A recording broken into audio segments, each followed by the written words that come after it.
Good morning, everyone. Today I'll continue with budget line in consumer equilibrium. Now, what is a budget? A consumer budget states the real income. Real income का मतलब जो भी उनके पास पैसे बचे हैं खर्च करने के लिए. Purchasing power of the consumer from which he can purchase certain quantitative bundles of two goods. यहाँ ध्यान में रहे, हम लोग क्या अज्यूम करके चलते हैं, 2 गुड्स खरीदने हैं एट अ गिवन प्राइस. ना what is budget line. Budget तो हमने पढ़ लिया कि वो कितना उसके पास पैसे हैं और कितना सामने वाली गुड के प्राइसेस हैं और कितनी क्वांटिटी वो खरीद सकता है, राइट. अब बजट लाइन क्या होता है, जब उसी पॉसिबल कॉम्बिनेशंस को हम ग्राफिकली प्रेजेंट कर देते हैं, एक ग्राफ के अंदर प्रेजेंट कर देते हैं, तो वो हो जाता है हमारा budget line.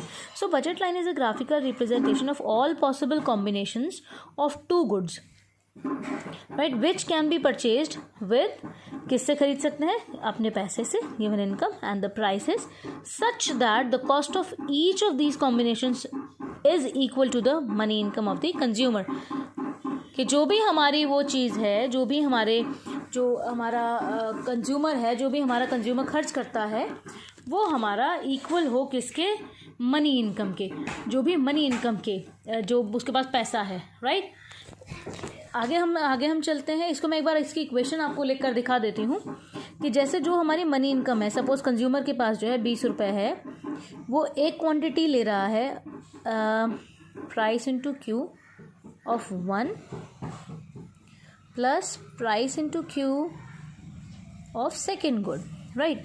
Suppose 1 good is of 4 rupees and he takes 2 quantity, that means he is spending here 8 rupees.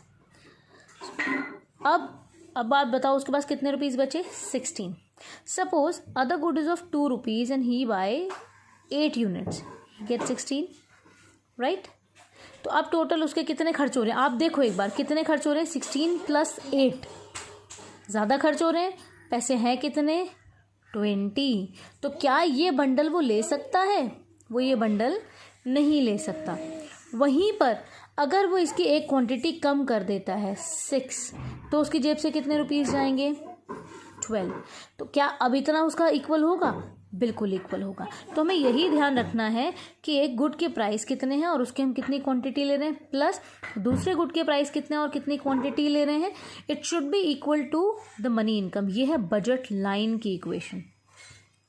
आगे आ जाते हैं. इसे it is also known as price line. Budget line को हम लोग प्राइस लाइन भी कहते हैं.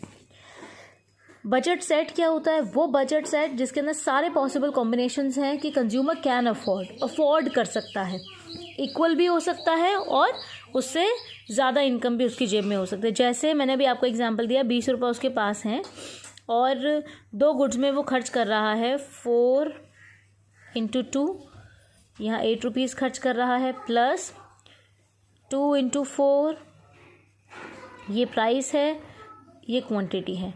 पहला गुड 4 रुपये का है, वो 2 यूनिट ले रहा है. दूसरा गुड 2 रुपये का है, वो 4 यूनिट ले रहा है. तो टोटल उसकी जेब से कितने रुपए जा रहे हैं, 16 रुपये. हमें ये दिख रहा है 16 जा रहे हैं.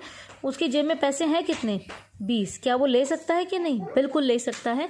कि जब आपके पास देखो 20 रुपये हैं, आप 16 रुपये की चीज़ ले सकते हो, आप 10 की भी ले सकते हो, आप 19 की ले सकते हो, आप 20 की ले सकते हो, ठीक है. तो बजट सेट की इक्वेशन क्या होती है, money income should be greater than और इक्वल टू 20 के इक्वल 20 भी हो सकता है और 20 ज़्यादा भी हो सकता है, उससे कम भी आप खर्च कर सकते हो. P1 Q1 + P2 Q2, ये बजट सेट की इक्वेशन हो गई. जहाँ पे कंडीशन आई थी कि आप खर्च ज़्यादा कर रहे हो और आपकी जेब में पैसा नहीं है, वो है बजट कॉन्स्ट्रेंट. दैट मीन्स उस बंडल को आप ले ही नहीं सकते हो. तो ये बजट लाइन को एक टेबल में बता रखा है. सपोज ये अलग अलग कॉम्बिनेशंस हैं. 4 रुपये का एक एप्पल है, 2 रुपये का बनाना है. 5 एप्पल आप ले सकते हो, 5 × 4 = 20. आपके पास 20 रुपये हैं, आपने सारे पैसे खर्च कर दिए. अगर आप एक एप्पल कम करते हो तो दैट मीन्स 4 एप्पल आप ले रहे हो. 4 एप्पल 4 रुपये के 16 रुपये हो गए, आपके पास बचे 4 रुपये. तो आप 2 यूनिट्स जो हैं आप बनाना की ले सकते हैं. टोटल आप 20 रुपये खर्च कर दोगे. ऐसे ही अगर आप एक और एप्पल कम कर दो, 3 एप्पल ले लो, तो आपकी जेब से कितने जाएंगे, 3 × 4 = 12 रुपीज़, प्लस आपके पास 8 रुपीज़ बचे, तो आप 4 यूनिट्स इसकी और ले सकते हो. 4 × 2 = 8, 4 यूनिट्स आपने ले ली. इसकी आप इन बनाना की इंक्रीज़ करो, एप्पल की कम करो. तो जब इसको हम लोग डायग्रामेटिकली प्रेजेंट कर देते हैं, ग्राफिकली प्रेजेंट कर देते हैं, ये हो जाती है हमारी बजट लाइन. बजट लाइन के अंदर कोई भी पॉइंट हो, जैसे ये डी पॉइंट दे रखा है, यहाँ मैं कोई पॉइंट लगा दूँ, यहाँ कोई पॉइंट का मतलब ये कॉम्बिनेशन, राइट ये सब अटेनेबल है। अटेनेबल का मतलब ये कंज्यूमर की इनकम के अंदर अंदर है, ये वो अफोर्ड कर सकता है, इस लाइन के ऊपर तक का सब अफोर्ड कर सकता है। बट अगर इस लाइन से बाहर के कॉम्बिनेशन की बात करें, से suppose if I talk about this combination 6 units of banana and 4 units of, लगभग 4 यूनिट्स ऑफ एप्पल, वो नहीं ले सकता क्योंकि उसके पास उतने पैसे नहीं। आप देखो 6 यूनिट्स ऑफ बनाना का मतलब 6 2 ज़ा 12 and 4 units of Apple means 4 4 ज़ा 16, तो टोटल हो गए 28, but he is having only 20 rupees. So any combination out of this budget line is unattainable या फिर नॉन फीजिबल। जो भी उसके पास टोटल इनकम है वो, और उससे कम भी वो ले सकता है, दैट मीन्स इसके अंदर वाला भी अटेनेबल है और इसके ऊपर वाला बजट लाइन पे अगर कोई पॉइंट है तो वो भी अटेनेबल है। So this is what budget line is. We can see the equation here. तो बजट लाइन की इक्वेशन क्या है? Money income is equal to price of A into quantity of A plus price of B into quantity of B. When we talk about the equation of budget set, तो money income is greater than और equal to price of A into quantity of A, price of B into quantity of B. और budget constraint क्या होता है? Budget constraint की equation क्या होगी? Constraint का मतलब जिसे आप पूरा नहीं कर सकते, दैट मीन्स मनी इनकम, जो आपकी जेब में पैसा है वो कम हो, price of A into quantity of A plus price of B into quantity of B. आप जो खर्च कर रहे हो ए और बी पे, उस वो ज़्यादा खर्च कर रहे हो लेकिन आपके पास पैसे उतने नहीं है। ये बजट कॉन्स्ट्रेंट की इक्वेशन है। I hope this is clear to you. Slope of budget line, budget line बनती कैसे है? हमारी बजट लाइन स्ट्रेट बन रही है, किसकी वजह से बन रही है? इसका स्लोप क्या है? हमें पता है इट इज़ डाउनवर्ड स्लोप है, क्योंकि एक को बढ़ाएंगे दूसरे को कम करना पड़ेगा, क्योंकि पैसे हमारे पास लिमिटेड है। बट ये इसका ये स्ट्रेट लाइन क्यों आ रही है? ये कॉन्वेक्स या कॉन्केव क्यों नहीं आ रही? Because the slope of budget line is the units of bananas willing to sacrifice. एक हम सैक्रिफाइस कर रहे हैं अपॉन गेन। गेन हमेशा नीचे आता है, लॉस अपॉन गेन ही होता है, लॉस अपॉन गेन। तो ये हमारा रहता है price ratio,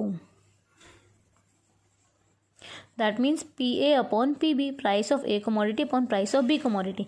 and we assume that कि प्राइसेस विल नेवर चेंज। जब प्राइसेस चेंज नहीं होंगे तो इनका रेशियो चेंज नहीं होगा, रेशियो चेंज नहीं होगा तो जो भी चेंज हमारा आएगा वो बिल्कुल सेम आएगा। इसीलिए ये लाइन जो है हमारी बिल्कुल स्ट्रेट बनती है।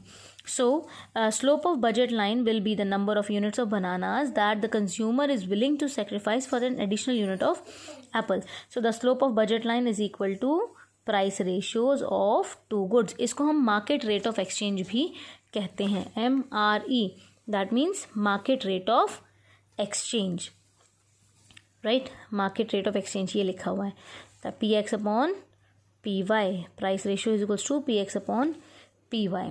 I hope this is clear to you. Now I'll be continuing in my next video with the properties and shift in the budget line, and then I'll be continuing with the consumer's equilibrium. Till here, please go through it. If you face any problem, you can ask me anytime. Thank you. God bless you all.